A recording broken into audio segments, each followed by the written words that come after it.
ہمارے حضرت حمزہ کی شہادت کے قاتل کا نام وحشی بن حرب تھا۔ ہم ان کی شہادت کا واقعہ اس کی زبانی مطلب نقل کرتے ہیں کہ اس کا بیان ہے کہ میں جبیر بن مطعم کا غلام تھا اور ان کا چچا طعیمہ بن عدی جنگ بدر میں مارا گیا تھا۔ جب قریش جنگ احد پر روانہ ہونے لگے تو جبیر بن مطعم نے مجھ سے کہا کہ اگر تم حضرت محمد صلی اللہ علیہ وآلہ وسلم کے چچا حضرت حمزہ رضی اللہ تعالیٰ عنہ کو میرے چچا کے بدلے قتل کر دو تو تم آزاد ہو جاؤ گے۔ وحشی کا بیان ہے کہ اس پیشکش کے نتیجے میں لوگوں کے ساتھ روانہ ہوا۔ میں حبشی آدمی تھا اور حبشوں کی طرح نیزہ پھینکنے میں ماہر تھا، اور میں نے وحشی کا یہ بیان ہے کہ اس کے ساتھ ہی میں نے اپنا نیزہ تولا اور جب میری مرضی کے مطابق ہو گیا تو ان کی طرف اچھال دیا اور اس کے ذریعے سے حضرت حمزہ رضی اللہ تعالیٰ عنہ فوت ہو گئے، اور اس کے بعد میں نے ان کے پاس جا کر اپنا نیزہ نکال لیا اور لشکر میں واپس آ کر بیٹھ گیا۔ میرا کام ختم ہو چکا، مجھے ان کے سوا اور کسی سے سروکار ہی نہیں تھا۔ میں نے انہیں محض اس لیے شہید کیا کہ میں آزاد ہو جاؤں۔ جب میں مکہ آیا تو مجھے آزادی مل گئی۔ بات یہ ہے کہ مسلمانوں میں جوش اور آ گیا۔ حضرت ابوبکر، حضرت عمر اور زبیر منصب اور بن عمیر، طلحہ بن عبداللہ، یعنی بہت قوت یعنی ان میں پیدا ہو گئی اور جنگ زور سے شروع ہو گئی، اور ہمارے جو تھے یہ مشرکین کے ساتھ میدان کا رازدار جو گرم ہوا تو ان کی صفیں چیرتے پاڑتے ان کے سپہ سالار ابو سفیان تک جا پہنچے اور قریب تھا کہ اس کا کام تمام کر دے، مگر اللہ نے خود ان کی شہادت مقدر کر رکھی تھی۔ حنظلہ، جب حضرت حنظلہ کی نئی شادی ہوئی تھی نا، بس پہلی رات تھی کہ جب جنگ کی منادی ہوئی تو وہ بیوی سے ہم آغوش تھے، آواز سنتے ہی آغوش سے نکل کر جہاد کے لیے چل پڑے۔ جب مشرکین کے ساتھ میدان کارزار گرم ہوا تو صفیں چیرتے پاڑتے ابو سفیان تک پہنچ گئے حنظلہ، اور قریب تک کہ ان کا کام تمام کر دے، مگر اللہ نے خود ان حنظلہ کی شہادت مقدر کر رکھی تھی، اور انہوں نے جو ہی ابو سفیان کے نشانے پر لے کر تلوار بلند کی، شداد بن اوس نے دیکھ لیا اور جھٹ حملہ کر دیا، اور اس طرح شادی کے پہلے رات والے چھوٹے حنظلہ کو شہید کیا۔ اس طرح جنگ کی رفتار میں اور تیزی آ گئی، اور مکے میں جو تھے عقاب کی طرح نظر رکھنے والے ابھی اسلام نہیں لائے تھے، خالد بن ولید کی قیادت میں ابو عامر فاسق کی مدد سے اسلامی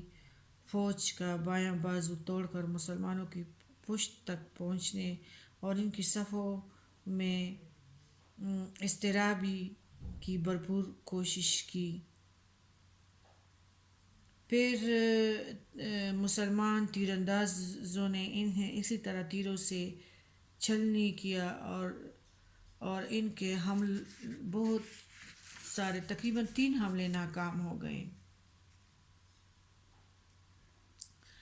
پھر اس طرح تھا کہ آ، یعنی بالکل مشرکین کی کٹائی شروع ہو گئی، اور وہ کیمپوں سے بھی پرے بھاگ گئے اور شکست فاش ہو گئے۔ حضرت عبداللہ بن زبیر رضی اللہ تعالیٰ عنہ کا بیان ہے کہ ان کی والدہ نے فرمایا، واللہ میں نے دیکھا کہ ہند بنت عتبہ اور اس کی ساتھی عورتوں کی پنڈلیاں نظر آ رہی ہیں اور کپڑے اٹھائے مشرکین کی عورتیں بھاگی جا رہی ہیں، ان کی گرفتاری میں کوئی چیز بھی حائل نہیں تھی۔ صحیح بخاری۔ حضرت برا بن عازب رضی اللہ تعالیٰ عنہ کی روایت ہے کہ جب مشرکین سے ہماری ٹکر ہوئی تو مشرکین میں بگدڑ مچ گئی، یہاں تک کہ میں نے عورتوں کو دیکھا پنڈلیوں سے کپڑے اٹھائے پہاڑ میں تیزی سے بھاگ رہی تھی، ان کی پازیبیں دکھائی پڑ رہی تھی، اور اس بگدڑ کے عالم میں مسلمان مشرکین پر تلوار چلا رہے تھے اور مال سمیٹے ہوئے ان کا تعاقب کر رہے تھے۔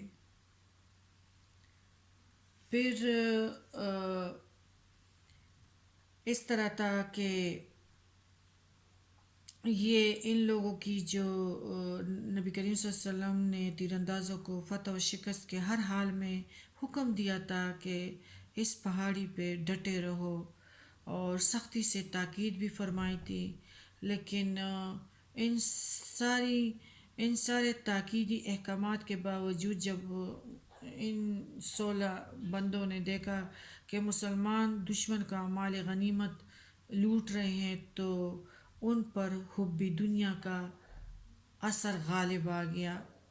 بعض نے بعض سے کہا کہ غنیمت غنیمت غنیمت، تمہارے ساتھی جیت گئے، اب کا ہے، یعنی اب کون سا انتظار ہے۔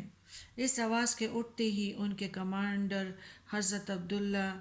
بن جبیر نے انہیں رسول اللہ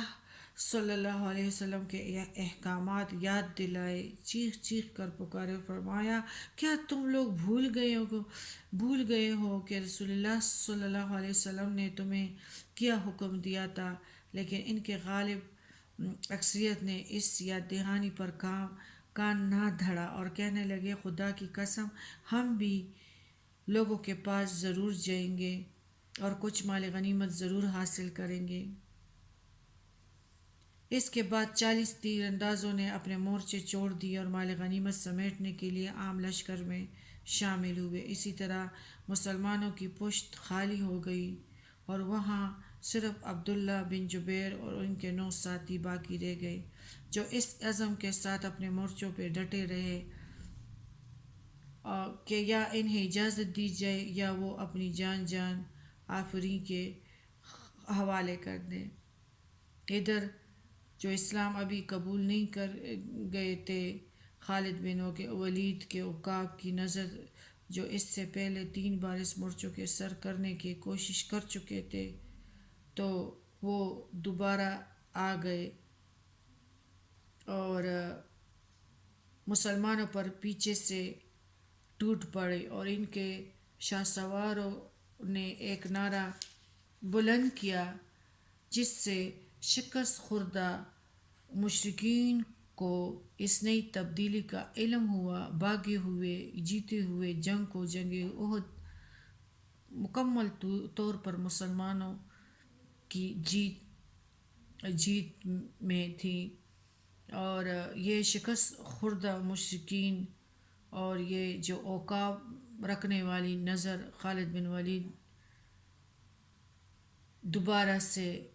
آئے، اور نئی تبدیلی کا جب مشرکین کو علم ہوا وہ بھی مسلمانوں پر دوبارہ سے ٹوٹ پڑے۔ ادھر قبیلے بنو حارث کی ایک عورت عمرہ بن علقمہ نے لبیک کر زمین پر پڑا ہوا مشرکین کا جھنڈا اٹھایا، پھر کیا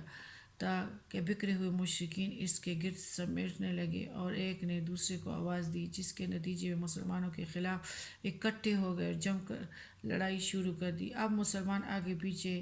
دونوں طرف سے گھیرے میں آ چکے تھے، گویا چکی کے 2 پاٹوں کے بیچ میں پڑے تھے۔